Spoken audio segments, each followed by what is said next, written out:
When you grow up in a culture, no one tells you certain things. You learn them through doing them your entire life. And so when people come to China and they say, teach me about what I should do in this situation, a lot of the times they don't know how to answer, right? Because it's just something that just happens. It's something you're so used to. From gift giving to communication styles, it's important to be aware of these differences and to approach business in China with sensitivity, style, and respect. In this video, we'll share some crucial do's and don'ts for navigating Chinese business culture. If you've already worked with Chinese factories or suppliers, you may already be familiar with some of these. But even experienced entrepreneurs can benefit from a quick refresher on doing business in China. Quick anecdote.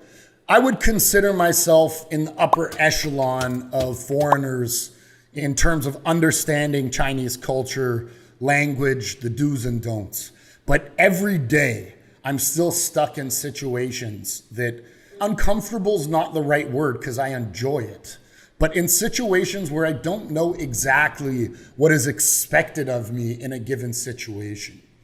And the reason that these things to me are so hard to learn is because you don't learn them, right? And when you grow up in a culture, no one tells you certain things. You just learn them almost through osmosis, right? You learn them through doing them your entire life. And so when people come to China and they say, teach me about what I should do in this situation, a lot of the times they don't know how to answer, right? Because it's just something that just happens. It's something you're so used to. I think no matter how hard you work at it, there will always be things you don't understand, and that's fine. But for some important and easier to understand, let's get to it. Do build relationships. Gestures like gift giving go a long way in China.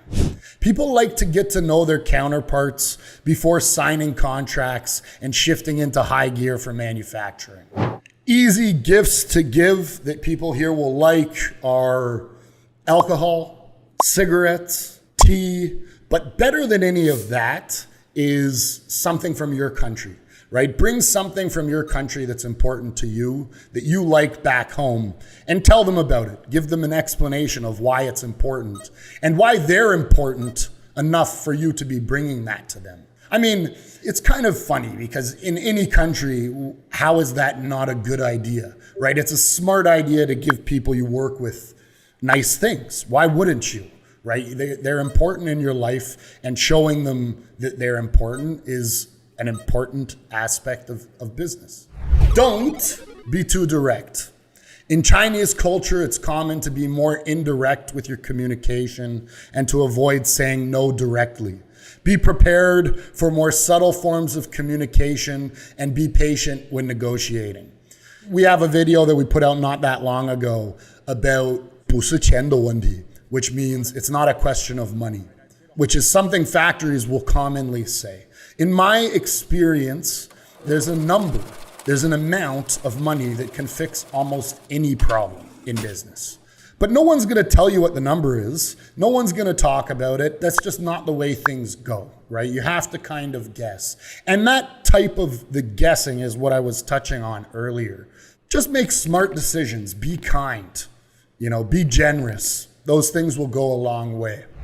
Do be aware of hierarchy. In Chinese business, hierarchy is very important, and it's important to show respect to those in positions of authority. Oftentimes, you'll see the boss, and they will have their glass like this, and the employee will have their glass like this, and they'll cheers under as a sign of respect to say, I'm under you in the company. You're the boss. Stuff like that is very prevalent and very important in all aspects of business here. Don't be overfamiliar. In China, it's important to maintain a certain level of formality in business relationships, and it's usually not appropriate to be overly familiar or casual. Having said that, China has changed a ton in the past decade or two, right? China has changed incredibly as young people go abroad. They study abroad. They go to university somewhere else. They learn about other cultures. And a lot of that through osmosis has come into China. And China is becoming more familiar, But these are tips, not rules. As an extra, be ready and prepared for long meetings, tea drinking sessions, and meals during business negotiations in China. A lot of those conversations are just that. They're conversations. It's time to brag a little bit. Tell them about your lifestyle. Tell them about your business, how big it is, what your plans are. A rule of thumb, when the drinks get broken out, that's when the real business starts. That's when negotiating starts. That's when you start talking and start figuring out what that contract's gonna say.